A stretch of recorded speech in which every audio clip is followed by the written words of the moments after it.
Hi, this is Dr. Joyce Johnson today, and we're designing your life ministries, and I'm the founder of it. And today I want to share with you something that has been on my mind for quite a while because I observe times and things and places. I observe everything, behaviors, everything, and correlate it to the Word of God, thus designing your life. Because I believe that if you live your life according to the best that God has for you, you have to follow His grand divine design. And so this lesson stems from a teaching I did, on one of our Sunday morning services on the observer's effect. But what I added to it and thinking about it was perspective, then the observer's effect. Because how you see a thing determines the outcome of a thing. And sometimes, especially in the world we live in today, which has changed, just like our generation was different from the previous generation. There's always change. We move from age to age. And in order to not be stuck in what worked in the previous times, you have to be able to grow to be your best self, to be blessed to be a blessing as yourself today, working on your tomorrows. Because in God, there's always growth.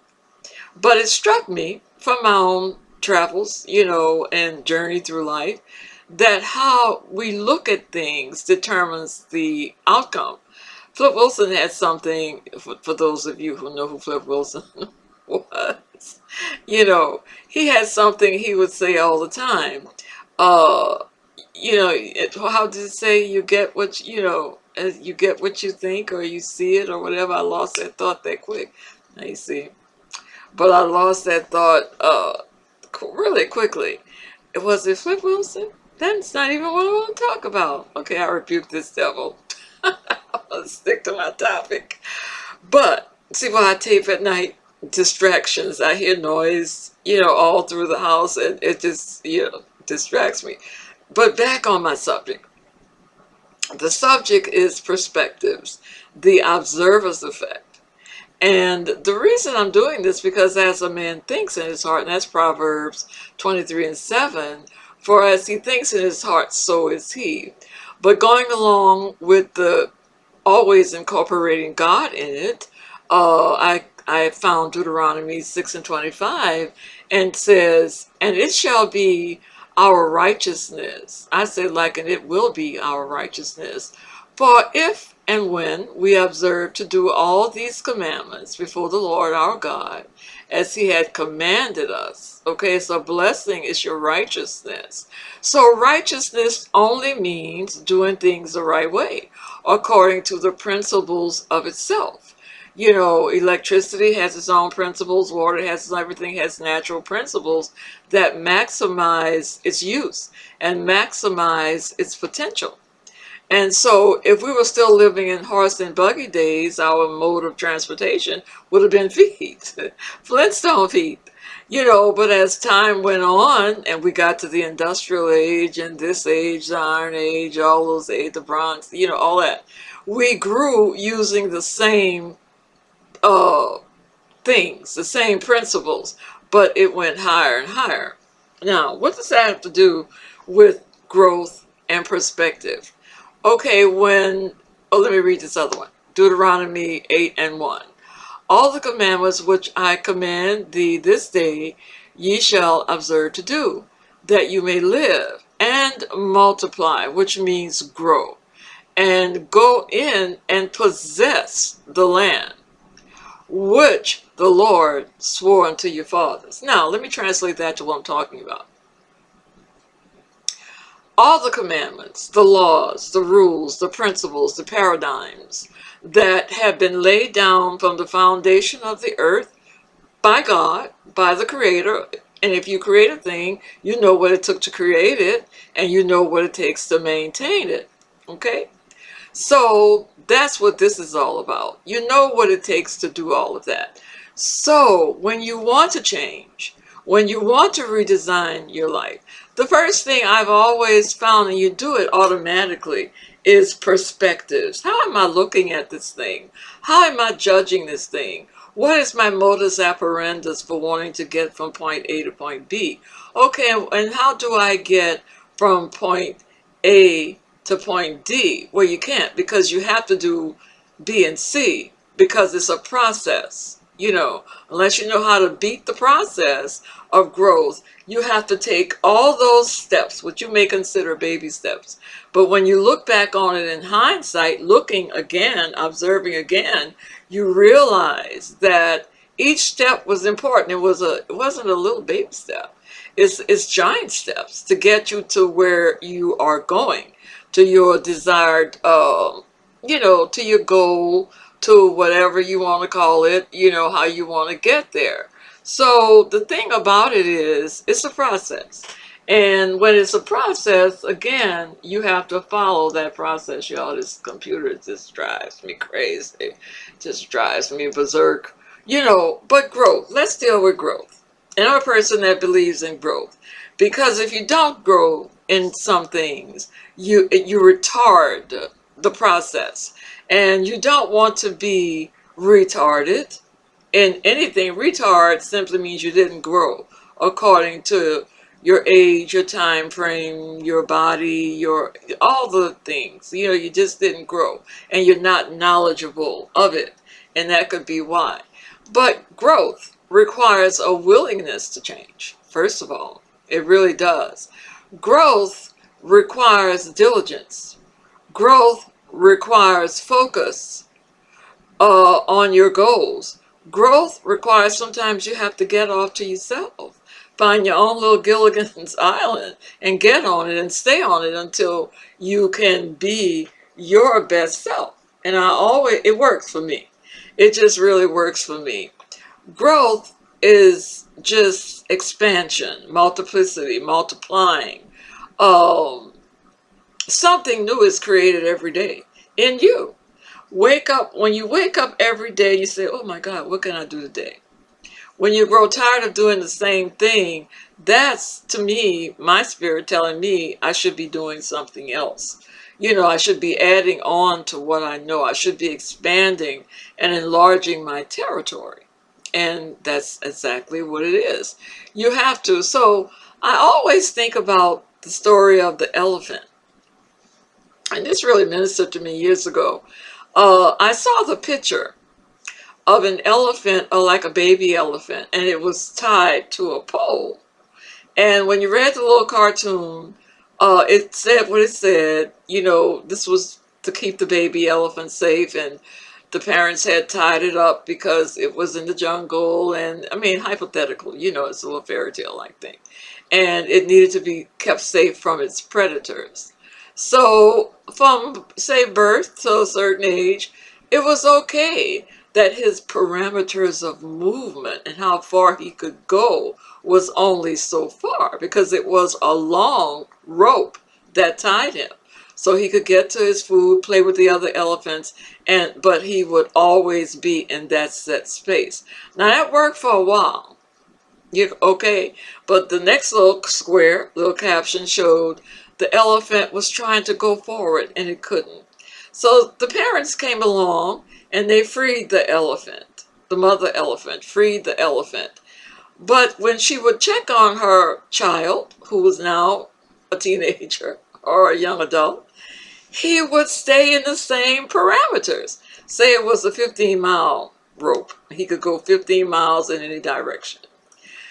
He still didn't go any further than the 15 miles, even though he yearned to do so. So cognitively, thinking-wise, he could see the rope was gone. But he could also see out there. He could see what was beckoning him. He could see and feel the newness of who he had become. But because he had been protected and kept safe by being tied to a pole, with a rope from a pole or a tree, whatever it was, he was safe. So he was secure. But as he grew and his perspective of life changed, intellectually, talking to the other elephants, doing whatever elephants do, as people do whatever people do, he began to feel thwarted. What was once safe was not safe anymore. It was difficult. It was a prison, you know, because he found he couldn't move, and he didn't know why. Because all the physical entrapments were gone. The parents were now deceased in elephant heaven. And he still couldn't move, but he did not know why, and he never asked anyone. So what is the moral of that in humans? We grow up a certain way. We grow into things. We, like you always say, your collective consciousness, your environments, your home environment, your church environment, your ethnic environment, your social environments. We grow. And we know these things. They're comfortable. And I'm going to tell you what happens. We start accepting the truth of it, or the finality of it, the value of it, without even realize we're doing that. It's like you'll say, oh, my mama used to make the best beef stew. Not realizing they have other beef stew recipes out there that are just as good. But the familiar is comfortable. But this is where the familiar will fail you. What's familiar and comfortable at one point can be very discomforting. And, on another point, change is scary for some people. But there's this commercial on change your, if you change your thinking, you change your world some kind of way with that. And that's true, because as I said, as a man thinks, so is he. And years ago, Rochelle wrote a paper called, when she was in college, it was called The Observer's Effect. And it was, her teachers even called me and said, my name was Brinson. They said, Miss Brinson, you need to read that paper. The paper was sheer genius. And I read the paper, and naturally I was proud of my daughter, And she talked about how when you observe something, you can change what it is. And, well, how did I relate to that at the time? I wanted to change, and always I do this, but I didn't know. That subconscious thing you do, that you don't know you're doing, but you always get good results, but you never think about it because it's natural to you. So when you want to change the world, you want to change your environment, you have to picture it. You have to call those things that be not as though they were. And in today's world, I'm going to come back to those other things. When in today's world, a lot of people just simply want peace. They simply want prosperity. They simply don't want their finances to go south. They want to stay north. They simply don't want to feel threatened in their living. They simply don't want to compete racially, ethnically, or they don't want what they're seeing in the world today. They want better, and that is all races, I think, are like that, regardless of what we see going on politically. Okay, that's my last political discourse for this one. But anyway, you want change, but you're at a loss as to how to change. Well, when you want to change, like I was getting ready to say, I love to decorate. I could be an interior decorator, and I have did that. Jack of all trades, but master of some, you know. But I love to decorate things. I love pretty things. I really do. I think it's a wonderful gift from God to be able to keep things in good order and in beauty.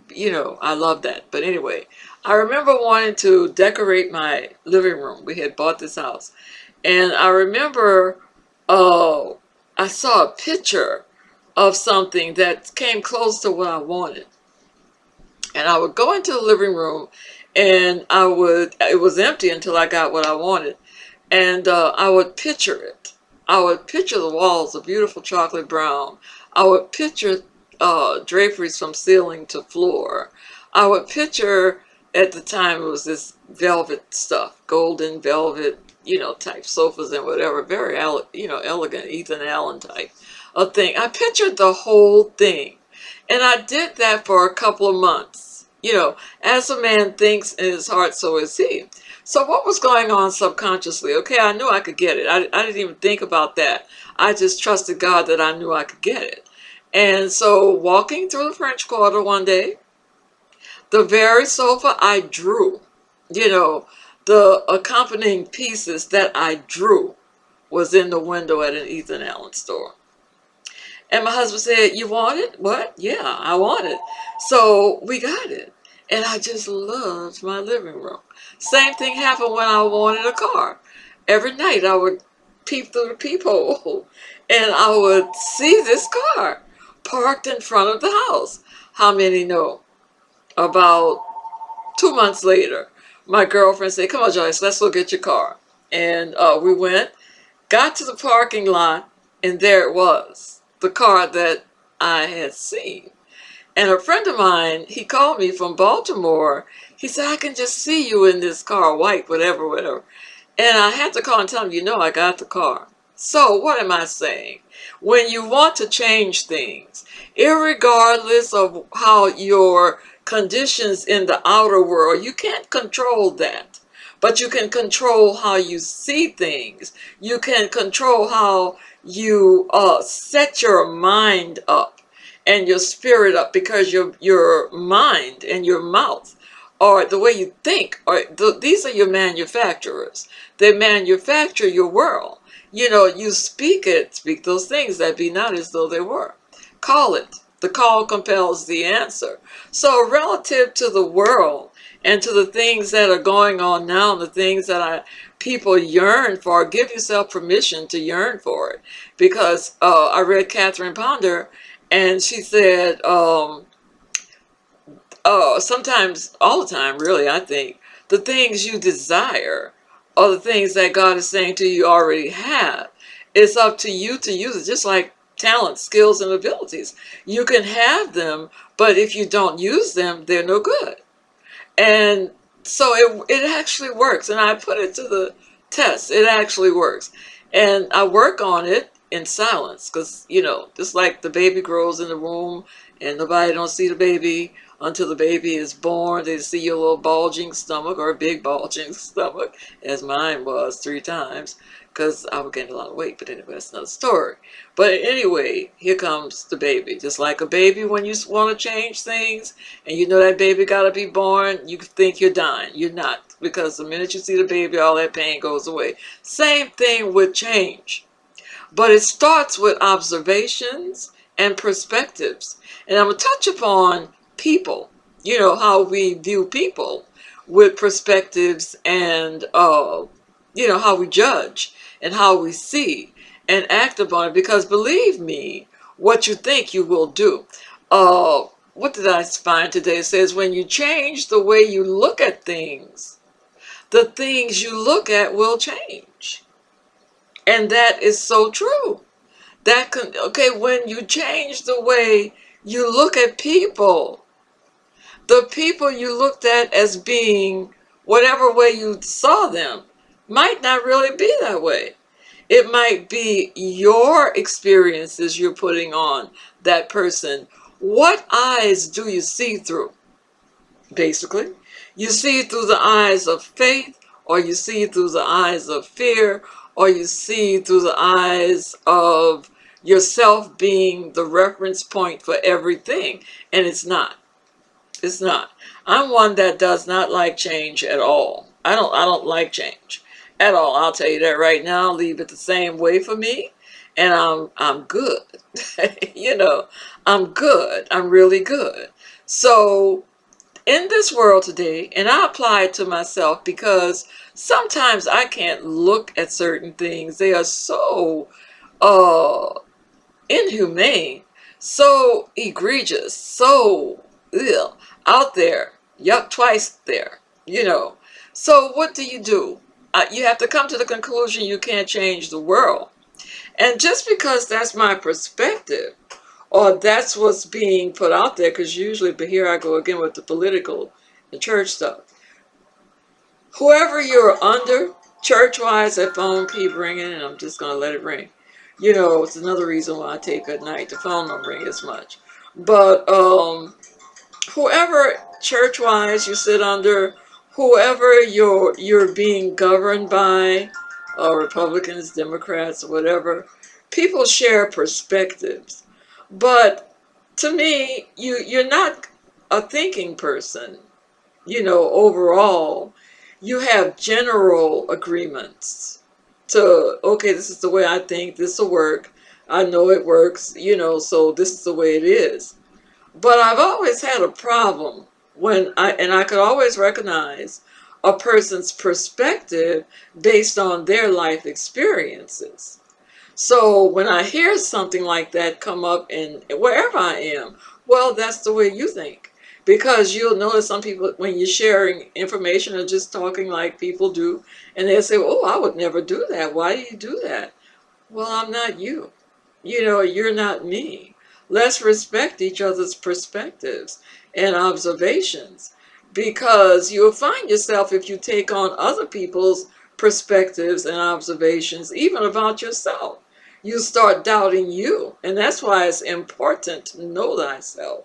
When you take on the perspectives of other people, you know, and the way they think, you're not living your authentic life, your best self. God made us all individuals, and we live in one world, one earth, with different ways of thinking, being, and doing. Thinking, being, and doing.